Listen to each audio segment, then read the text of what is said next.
हरे कृष्णा कृष्ण कृष्णा हरे हरे, हरे राम राम राम हरे हरे। आप सभी का स्वागत है हमारे पॉडकास्ट जिसका नाम है जिज्ञासा पॉडकास्ट इस्कॉन झुनझुन का ऑफिशियल पॉडकास्ट है।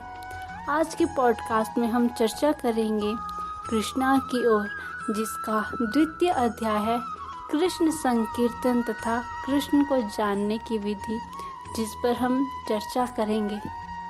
हरे कृष्ण कृष्ण कृष्ण हरे हरे, हरे राम राम राम हरे हरे। यह दिव्य ध्वनि तरंग है। यह हमारे मानसिक दर्पण पर पड़ी धूल को हटाने में सहायक होगी। हम कृष्ण का ही अंश है और हमारा वास्तविक स्वरूप है भगवान के चरण कमल की सेवा करना। लेकिन भौतिक गतिविधियों के हेर फेर के कारण हमने अपने मन रूपी स्पष्ट दर्पण को धूमिल कर लिया है, जिसके कारण कुछ भी स्पष्ट रूप से दिखाई नहीं देता है। हरे कृष्ण का यह दिव्य शब्द कंपन हमारे मन रूपी दर्पण से इस धूल को हटा देगा और हमें हमारा वास्तविक स्वरूप देखने की क्षमता देगा। हरे कृष्ण महामंत्र का निरंतर जप करने से हमारी चेतना शुद्ध होती चली जाती है और हमारे सभी भौतिक कष्ट दूर होते चले जाते हैं। लेकिन जब तक हम अपनी आध्यात्मिक चेतना में नहीं होते, तब तक इस भौतिक ज्वाला की बुझने की कोई संभावना नहीं है। भगवान श्री कृष्ण के इस भौतिक संसार में अवतार लेने का एक ही उद्देश्य था, धर्म की स्थापना के माध्यम से सभी जीवों के सांसारिक कष्टों की ज्वाला को बुझाना। श्रीमद् भगवत गीता में भगवान श्री कृष्ण अर्जुन से कहते हैं, यदा यदा हि धर्मस्य ग्लानिर्भवति भारत, अभ्युत्थानम् अधर्मस्य तदात्मानं सृजाम्यहम्, परित्राणाय साधूनां विनाशाय च दुष्कृतां, धर्म संस्थापनार्थाय संभवामि युगे युगे। तात्पर्य, हे अर्जुन, जब भी और जहाँ भी धर्म की हानि और अधर्म की वृद्धि होती है, मैं अवतार लेता हूँ। मैं इस युग में पुण्यात्मा लोगों की रक्षा, दुष्टों के विनाश और धर्म की पुनः स्थापना के लिए अवतार लेता हूँ।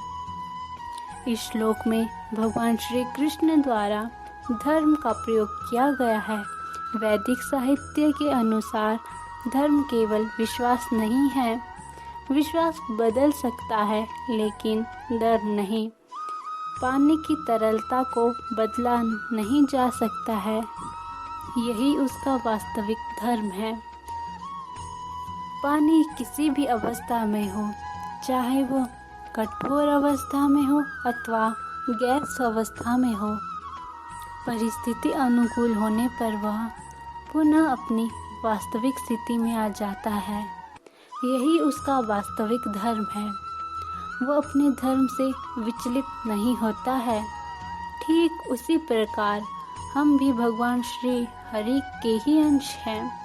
हमारा वास्तविक धर्म है भगवान के चरण कमलों की सेवा करना, उनके नाम का संकीर्तन करना तथा हर क्षण उन्हीं का चिंतन करते रहना। निरंतर हरि नाम का जप करते रहने से हम अपने मूल रूप को पुनः प्राप्त कर सकते हैं। भौतिक संपर्क में आने के कारण हम हमारी चेतना का दुरुपयोग करते जा रहे हैं। जिस चेतना का उपयोग हमें भगवान की सेवा में करना चाहिए, उसका दुरुपयोग हम भौतिक संसार के लोगों के लिए करते जा रहे हैं। हमारी स्वामी बने रहने की इच्छा के कारण हम माया के ही दास बने हैं, जबकि हम वास्तविकता में श्री हरि के दास हैं। जब हमारी चेतना शुद्ध हो जाएगी तो हम स्वयं ही अपने आप को श्री कृष्ण के दास के रूप में देख पाएंगे। मनुष्य को यह नहीं सोचना चाहिए कि भौतिक संसार और आध्यात्मिक जगत में उसकी सेवाएं एक जैसी होगी। भले ही भौतिक संसार में हमारा सेवा का अनुभव कुछ सुखद नहीं रहा हो, लेकिन ईश्वरीय जगत में ऐसा नहीं है। आध्यात्मिक जगत में इसके विपरीत है। आध्यात्मिक जगत में सेवक और स्वामी में कोई अंतर नहीं है, जबकि भौतिक जगत में स्वामी तथा सेवक में बहुत अंतर है। आध्यात्मिक जगत में सब कुछ एक जैसा है। उदाहरण के लिए महाभारत के युद्ध में हम देखते हैं श्री कृष्ण ने अर्जुन के सारथी के रूप में सेवक का पद ग्रहण किया। अपनी वैधानिक स्थिति में अर्जुन सेवक है, लेकिन यहाँ व्यवहार श्री कृष्ण सेवक की तरह कर रहे हैं। यदि कोई व्यक्ति कृष्ण भावनामृत को समर्पित हो जाता है तो श्री कृष्ण घोषणा करते हैं कि वह शीघ्र ही पुण्यात्मा बन जाएगा। उदाहरण के लिए यदि बिजली के पंखे से तार को हटा दिया जाए तो वह कुछ समय के लिए ही स्वतः चलेगा, लेकिन कुछ समय पश्चात वह बंद हो जाएगा। जैसे ही हम श्री कृष्ण की शरण ग्रहण करते हैं, हम अपने सकाम कर्मों के बटन को बंद कर देते हैं। यद्यपि ये कर्म कुछ समय तक ही चलते रहेंगे, लेकिन निश्चित ही शीघ्र बंद हो जाएंगे। इस बंधन में एक चोर की रोचक कहानी है। जो तीर्थ यात्रा के लिए जा रहा था, अपनी चोरी की आदत के कारण उसने अन्य भक्तों की वस्तुएं चुराने की सोची, लेकिन ऐसा करके वह खुद को दोषी महसूस कर रहा था। इसलिए उसने चीज़ों में हेरा फेरी करनी शुरू कर दी, लेकिन कुछ भी चुराया नहीं। सुबह उसने अन्य भक्तों के सामने स्वीकार किया कि उसने वस्तुओं में हेरा फेरी की, लेकिन कुछ भी नहीं चुराया, और उसने सभी से क्षमा मांगी। व्यक्ति सोचता है कि यह शरीर हमारा है, लेकिन जब वह शरीर छोड़ता है तो उसे अपने कर्मों के अनुसार ही नया शरीर धारण करना होता है। जब यह भौतिक शरीर पुराना और जीर्ण हो जाता है या दुर्घटना के कारण दुर्बल हो जाता है, तब जीवात्मा इसे गंदे और फटे पुराने वस्त्र के समान त्याग कर नए वस्त्र अर्थात नए शरीर को धारण करती है। शरीर चाहे किसी भी अवस्था में क्यों न हो, लेकिन शरीर के भीतर रहने वाली जीवात्मा का स्वरूप कभी नहीं बदलता है। बच्चा जवान हो जाए तो भी उसके शरीर के भीतर रहने वाली जीवात्मा नहीं बदलती है।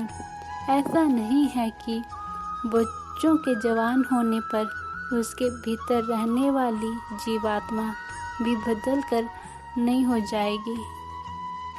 पद्म पुराण के अनुसार जीवों की 84 लाख योनियां हैं।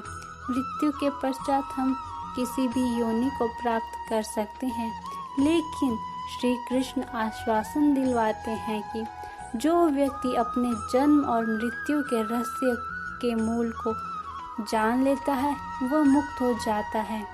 जन्म मरण के इस चक्र से मुक्त होने के लिए मनुष्य श्री कृष्ण के जन्म और कर्मों को कैसे समझ सकता है? इसका समाधान भी भगवद गीता के 18वें अध्याय में दिया गया है। श्री भगवान कहते हैं, मैं जो कुछ भी हूँ उसे भक्ति द्वारा ही समझा जा सकता है, और भक्ति के द्वारा ही मुझ तत्व में जानने के पश्चात मनुष्य भगवान के धाम में प्रवेश कर सकता है। भगवत गीता और श्री कृष्ण को यथा स्वरूप समझने के लिए एकमात्र आवश्यक योग्यता यह है कि व्यक्ति कृष्ण चेतना से युक्त हो। आखिर कृष्ण चेतना है क्या? यह महामंत्र का जाप करके मन के दर्पण से बुरी प्रवृत्तियों की धूल को साफ करके मन को कृष्ण में लगाना, यह एक आध्यात्मिक प्रक्रिया है। हरे कृष्ण कृष्ण कृष्ण हरे हरे, हरे राम राम राम हरे हरे। इस मंत्र का जाप तथा भगवत गीता के अध्ययन से हम धीरे धीरे शुद्ध चेतना को प्राप्त हो सकते हैं। भगवान श्री कृष्ण सदा हमारे दिल में मौजूद है। इस शरीर रूपी वृक्ष पर दो पक्षी आत्मा और परमात्मा रूपी बैठे हैं। आत्मा रूपी पक्षी इस वृक्ष के फल खा रहा है और भगवान रूपी पक्षी केवल साक्षी के रूप में मौजूद है। आत्मा के भीतर स्थिर परमेश्वर उसे मन के दर्पण पर जमी सारी धूल साफ करने में मदद करते हैं। श्री कृष्ण साधु मानसिकता वाले सभी व्यक्तियों के मित्र हैं और कृष्ण चेतना को जगाने का प्रयास साधु संघ द्वारा ही होता है।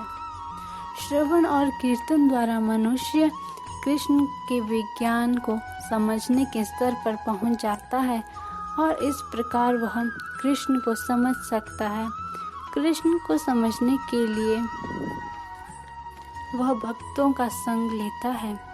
कृष्ण को समझने के पश्चात मनुष्य तुरंत श्री कृष्ण के वैकुंठ में पहुंच जाता है। इस वैकुंठ लोक का वर्णन भगवत गीता में इस प्रकार किया गया है।